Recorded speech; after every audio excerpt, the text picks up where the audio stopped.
Hai Naranisa Lovers, apa kabar semuanya ya? Untuk kali ini ada satu tutorial, kita akan menghias tat dengan tema fairy tales atau negeri dongeng. Di atasnya ada boneka peri yang cantik, juga banyak sekali dekorasi fondant yang akan menghiasi tat model ini nih. Covernya saya masih setia pakai cover Buttercream Steam. Untuk kalian yang ingin tahu dan ingin bisa mendekor tat model ini, disimak ya videonya sampai habis.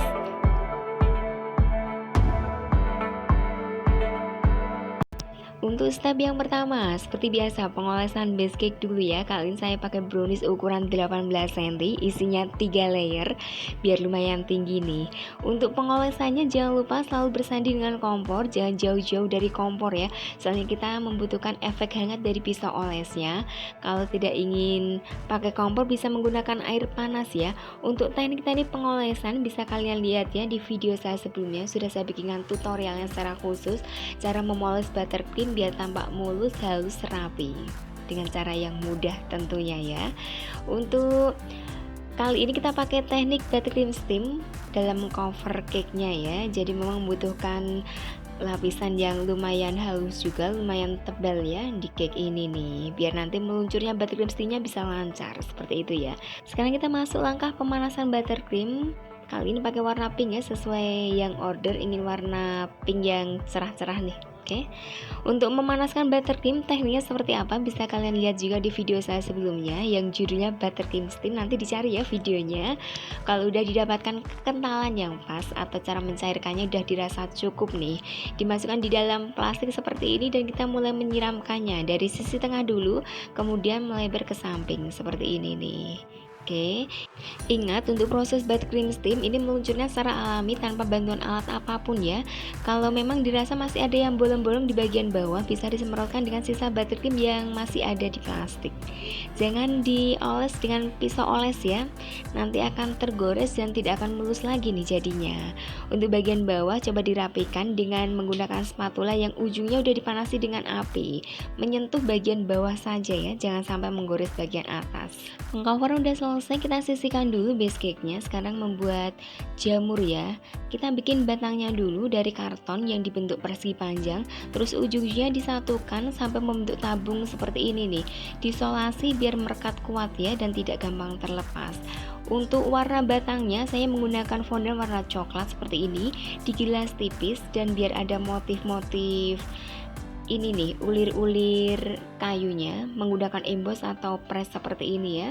Oke, kalau tidak punya model cetakan seperti ini bisa menggunakan ujung cutter, dibikin secara manual, dibuat garis-garis macam kayak geratan-geratan seperti itu ya. Dipotong seperti ini. Ada sisa di bagian ujung yang tidak akan dibalut dengan fondant. Jadi cara memotongnya nanti diukur ya, disisakan sedikit di bagian ujungnya, soalnya nanti ini akan digunakan untuk menancapkannya di dalam rotinya seperti itu ya. Oke, cara seperti ini. Untuk bagian yang akan dibalut dengan fondant dikasih air ya, ini semacam kayak lem, terus dibalutkan sampai menutup semua permukaan ya. Ingat untuk bagian bawahnya disisakan sekian senti, jangan dibalut fondant semuanya, nanti biar ada bagian yang bisa ditancapkan di rotinya. Oke, kayak gini. Untuk bagian atasnya coba dimasukkan seperti ini. Nanti ini fungsinya juga akan digunakan untuk ini dasaran dalam meletakkan styrofoamnya ya. Udah selesai batangnya, sekarang membuat jamur bagian atas. Saya menggunakan gabus berbentuk bulat seperti ini. Kalian bisa membelinya di toko peralatan sekolah ya. Gabus berbentuk bulat seperti itu ya, atau styrofoam bulat. Kita pakai separuh saja, terus dibalut dengan fondant warna merah seperti ini nih. Caranya sama, sebelum ini dibalutkan dikasih sedikit air ya biar menempel.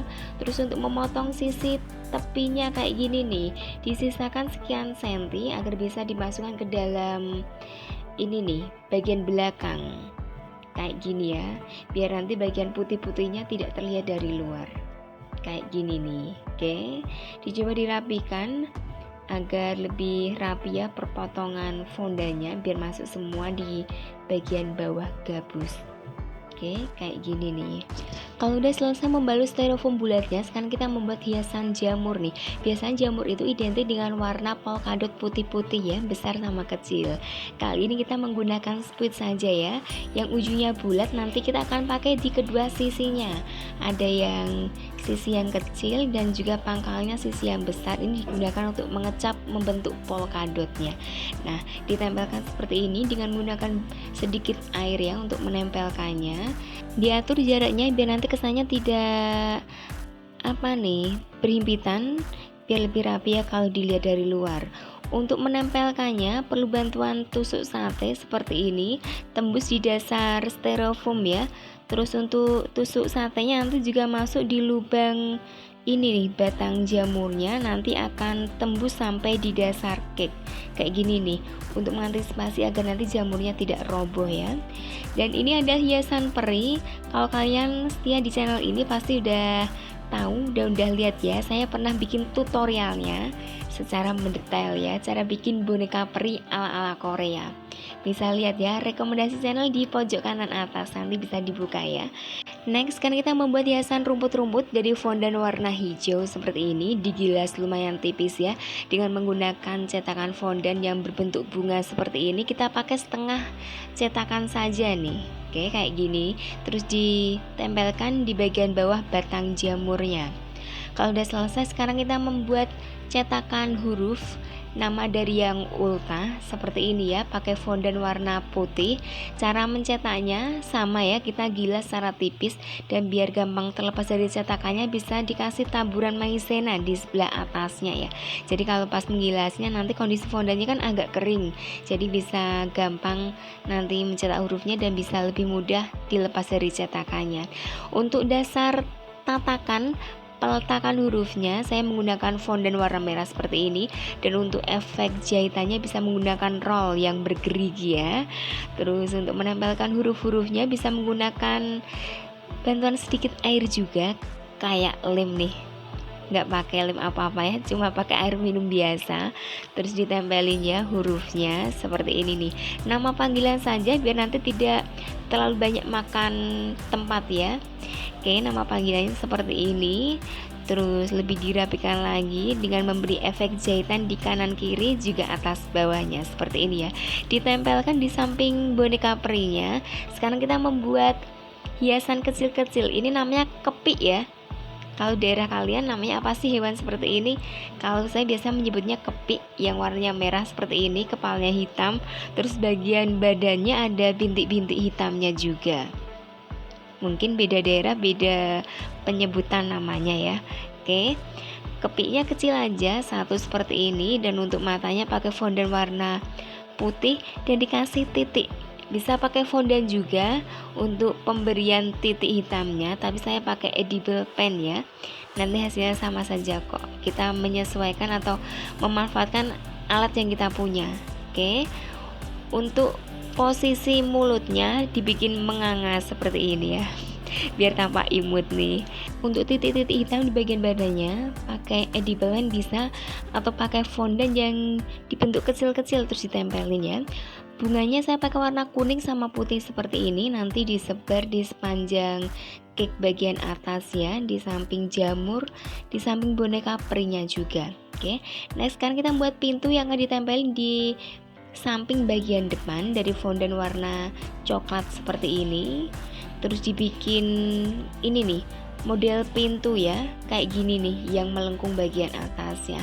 Dikasih motif-motif kayu juga di bagian sampingnya. Terus untuk hiasan ala-ala pintu nih bisa dikasih bulatan warna coklat juga, serta fondan berbentuk love kecil ya di sini. Ini ibaratnya kayak tempat untuk mengintip bagian dalam seperti itu ya. Nah, untuk bagian bawahnya pintu bisa dikasih fondan coklat juga seperti ini, semacam kayak keset atau tatakan gitu ya, yang memang letaknya di bawah pintu. Terus ditempelin seperti itu ya. Sekarang kita membuat hiasan rumput-rumput yang akan menempel juga di cake bagian bawah nih, ini semacam kayak rumput-rumput yang bergerombol. Kita menggunakan cetakan fondant berbentuk bulatan, tapi kita pakai yang sisi bergerigi ya. Dan biar ada motifnya dan gak polos-polos banget, bisa dikasih cap pakai cetakan fondant berbentuk bunga kecil-kecil seperti ini nih. Ditempelin di sepanjang cake bagian bawah. Oke, kalau udah tertempel semuanya, sekarang kita membentuk hiasan kembali dari fondant nih. Ini semacam kayak jendela yang akan diletakkan di samping pintu. Kayak gini nih, menggunakan cetakan fondant berbentuk lingkaran dan kita bentuk setengah lingkaran saja ya. Untuk kusen-kusennya bisa menggunakan fondant warna hitam seperti ini ya. Ini semacam kayak teralis. Nanti cara menempelkannya secara vertikal juga horizontal, menyerupai tanda plus seperti ini ya. Ujung-ujungnya coba dirapikan lagi, dipotong ya, seperlunya saja. Terus untuk merapikan bagian samping-sampingnya, bikin ulir fondant juga warna coklat seperti ini dan ditempelin di sepanjang jendelanya. Kalau udah tertutup seperti ini, kesannya jauh lebih rapi dan lebih cantik nih jendelanya ya. Kalau udah jadi, ditempelin di sampingnya pintu. Sekarang kita membuat tumbuhan yang merambat di pintu juga jendelanya pakai fondant warna hijau seperti ini. Dan biar tambah cantik tampilannya, bisa dikasih hiasan pakai bunga kecil-kecil seperti ini ya. Untuk warnanya bisa dimodif sendiri ya. Untuk kali ini saya pakai warna biru sama kuning. Oke, biar tampak hidup nih pemandangannya. Sekarang kita membuat siput atau keong nih kalian menyebutnya. Ini dari fondant warna putih ya, untuk bagian badannya seperti ini. Dibikin lonjong, terus untuk bagian kepalanya coba ditekuk ke atas. Kemudian kita bikin antena siput nih dari fondant warna kuning ya, yang dibentuk butiran kecil seperti ini ya. Dan untuk menancapkannya bisa menggunakan tusuk gigi yang diraut kecil juga dan ditempelin kanan kiri seperti ini nih, jadi tampak imut ya. Untuk matanya bisa menggunakan fondant atau pakai edible pen.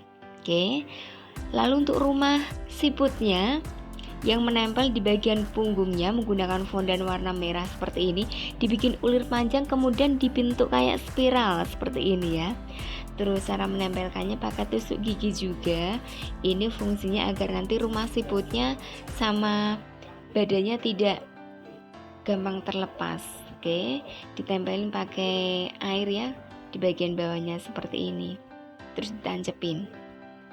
Lalu kita letakkan di samping pintunya. Ini semacam kayak hiasan yang menambah cantik ya model tat ini. Nah, udah selesai nih tutorialnya. Gimana? Susah atau gampang nih diikuti? Mudah-mudahan step saya bisa dipahami dengan baik ya. Kalau kalian ingin naik kelas dari dekor baterim ke dekor fondant, yang penting modalnya modal semangat dulu nih. Atau kalian modal nekat dulu nggak apa-apa, seperti saya di awal-awal pas lagi pegang fondant ya. Dulu ragu-ragu banget bisa apa enggak ya. Kalau dijalani step-stepnya, dijalin prosesnya, ntar malah efeknya jadi ketagihan loh, bener nih. Soalnya kalau pegang fondant ini berasa kayak mainan yang dibayar orang ya. Pokoknya kalian semangat saja mencoba. Kalau kita tidak latihan terlebih dahulu, kita nggak akan tahu kita bisa atau enggak nih. Oke, yang suka dengan video ini jangan lupa subscribe, like, share, dan komen. Juga dinyalakan lonceng notifikasinya biar kalian tidak ketinggalan tutorial terbaru dari Naranisa Cake. Makasih ya atas kesetiaannya di channel ini. Ditunggu lagi untuk video berikutnya. Sampai jumpa lagi.